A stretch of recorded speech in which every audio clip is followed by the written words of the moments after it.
Hi there, Hawke Robinson with RPG Research, RPG Therapeutics, RPG LLC, and we're taking a look at the potential site for the role-playing game community center and hands-on interactive experiential learning RPG historical museum. We've got an inspector coming here in a little while.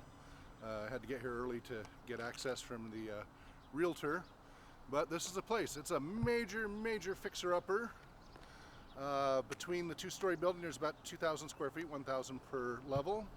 And then the little old house in front has a little under 900 square feet, built in 1889. Somehow it survived the Spokane fire. The secondary building is more in around the 1998 range.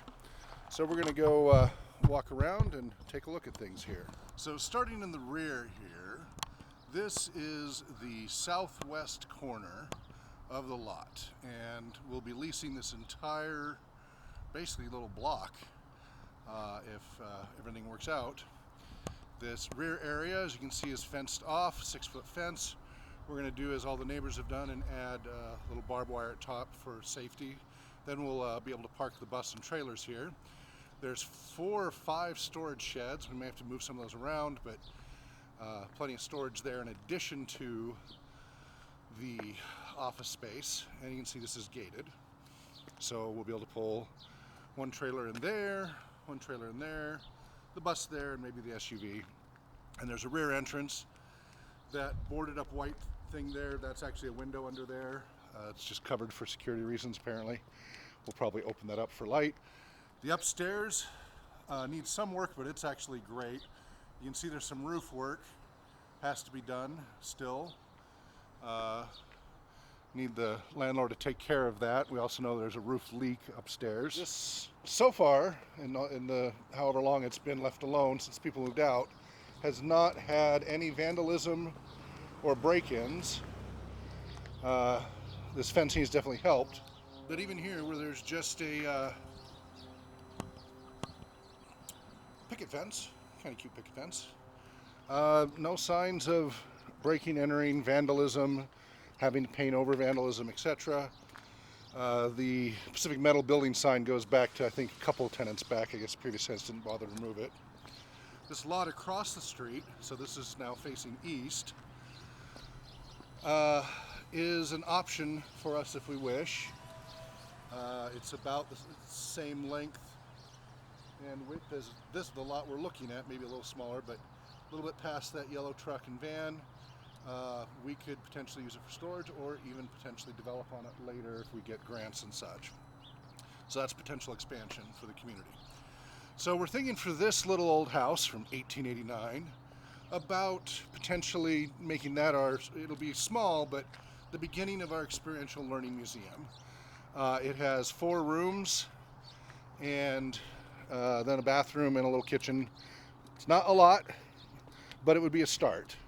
It would be sufficient for our archives and a little bit of a beginning museum experience. And then hopefully as we get grants, maybe we could build like a full-blown large museum over there or something. Let's go ahead and head back west to we're calling the little house in front Building A, and the structure in the back, the 2-story building, Building B. Okay, here we are, right between Building A, Building B, one of the entrances through the gate. You see everything's in metal paneling and roof. The roof on at least this building needs work. It looks like there was an attempt at a security camera that's totally outdated, but we could potentially use these mounts to put new security cameras in or see if these cameras are salvageable. This is not wood touching wood. There's a gap between the 2 buildings, so they're not considered the same structure. There's a fire hydrant right next to the building, but behind the chain link fence, so that's kind of interesting. I don't know if that's an issue or not. Again, we have an inspector coming later today who'll bring me up to speed on a lot of things. So we're going to start with trying to make this upstairs usable as an office and broadcast center first, and then try to improve the lower level to be a community center. Albeit small, it'll be something. And then we will try to tackle the house and turning it into an experiential learning museum. That's kind of the stages we were thinking of. So in here, it's kind of small. It's a bit dark because of the flooring and the choice of paint. Although it's kind of neat, got a little hobbit hole mirror going on here. And but with the windows, it's light. However, these are wood slats. And you'll notice, strangely, while it's a double door space, it's a single door. So it's both less secure and less accessible for wheelchairs. So one of the early things we'll do after we first make the property secure for us to work in and function, as we prepare for the community center access, is we will replace that with a proper double door so there's plenty, and make sure that the hump right there is smoothed out so that it's much more wheelchair accessible. But as you see, this is a very small space down here. We could probably only fit 2 tables, really, well, you know, following fire code, maybe 3. We did like one there, and one there, maybe 3 tables. The bathroom is not yet finished, and apparently the plumbing has not yet been hooked up. But the good thing is, this is wide enough but it can be made a wheelchair accessible bathroom, and that's very important for this downstairs floor since it'll be a community center. Now this big long wall here, we're going to see the other side of soon, and if we're allowed, we'd like to cut that out and open that up, because there's a whole bunch of space on the other side that otherwise is going to be dark and not very usable. You know, a little more storage under here under the stairwell. All right, so now we're heading west again. And here's the stairwell that leads up. We'll go up there in a little bit. Up there will be really gorgeous once it's all done. There's a large storage area here, which if we're allowed, oh good, they got the power turned on, that's good. We actually might want to punch out the hole there as well and just open this all up into here. So this looks like a garage. And what's creepy is there's this little perambulator here, a little baby buggy. Nobody knows why it's here, all alone. And there were no lights here before. So we come in here and with the flashlight you see this, and it was creepy. So here is the utility section. We'll be building out our server rooms and such here. Might put a cage around it and such, so we don't have to build a whole room. And if I get this door, this is the rear door. So here's that back parking area we saw earlier. So we're facing southwest here. And so this wall here, we're hoping from here all the way to just before the bathroom, we can be allowed to open that up, and then that will make for a lot more space. Then we could have another 1, 2, 3 tables. This corner here will be servers, so that we can't use that. And as you see with this, that's back to the stairs. So hopefully we can be allowed to do that. We might have to keep a frame and arch and pillars for support if those are load bearing, but hopefully we can be opening that up. Because otherwise we'll have to have everybody walk through and it'll be harder to monitor, and at the very least if we can put a doorway, but it'd be really great if we could just open that all up. Then we could have 5, 6, 7, 8 tables. A little space here, another doorway. That's good for safety and exits.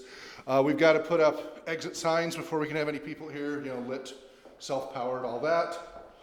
But yeah, so if we're allowed to open up, we could have maybe 8 game tables. Otherwise, we're probably going to be able to have 2 or 3 there and 2 or 3 there, the way it's currently laid out. All right, let's go upstairs now. See that railing? I don't know. Let's see what the inspector says. And especially this one. I doubt that's going to pass, as wambly as that is. Probably have to shore that up. A little view out, heading up here. So this is the upstairs of the building B. Right now I'm facing east. I'm going to swivel around north, look back west, and back down the stairs I just came up. So obviously not wheelchair accessible unless we get a grant for a lift or something. So this will not be a community center area, but this will be our operations. There is sign of major roof leakage here. We're probably going to have to tear all that sheetrock out and maybe even some of the flooring and replace that. Landlord's going to repair the roof that's causing it. Same thing here. It's all damaged. When we came in here earlier, this was all wet, and doesn't appear to be any more, but you can see it's all bubbled up. Brand new jacuzzi tub. Nothing's hooked up, but stuff's here. We'll try to make use of it as best we can. Right, so moving on up from the upstairs bathroom, we definitely need to move this low-hanging light.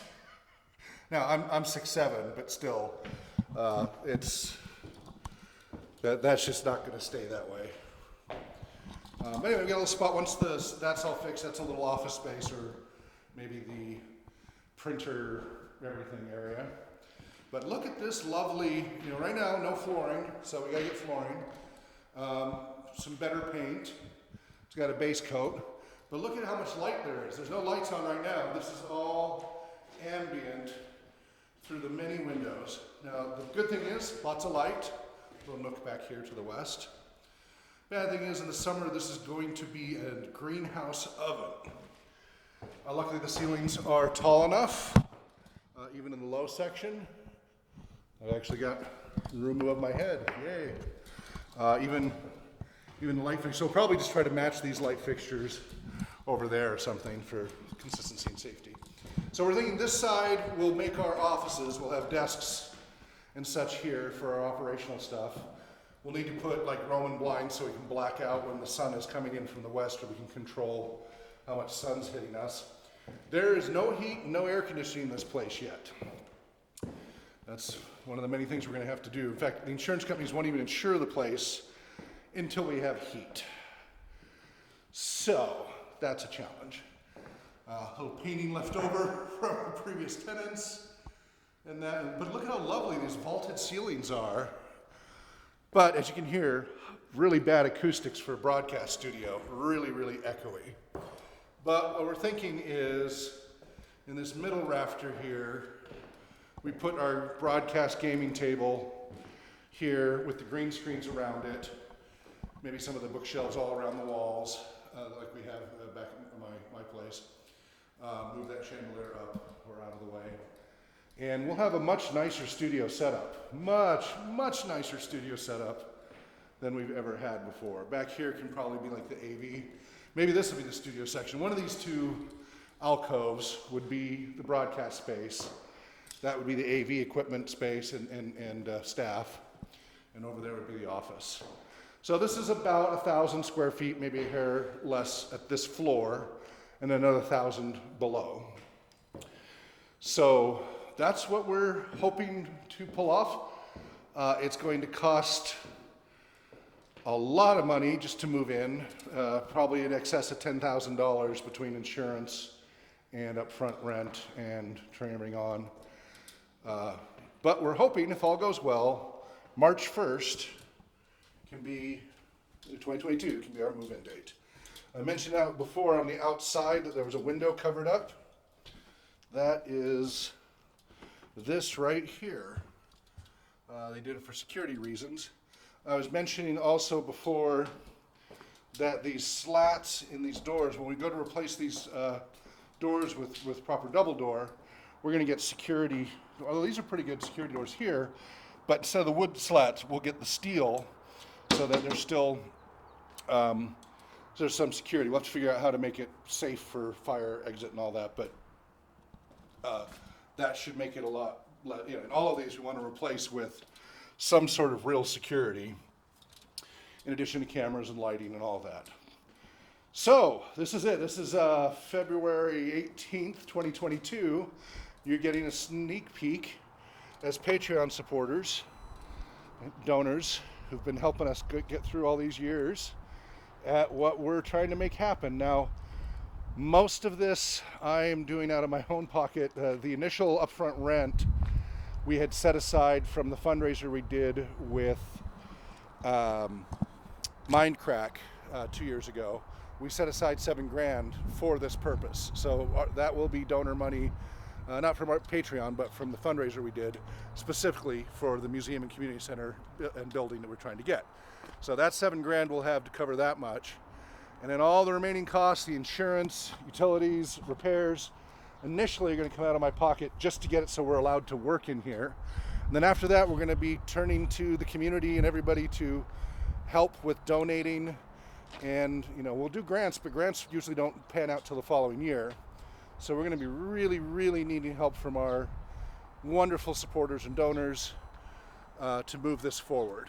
But if all goes well, March 1st, 2022, we can hopefully have the role-playing game community center and experiential hands-on learning museum, RPG Historical Museum, starting to be underway. rpgresearch.com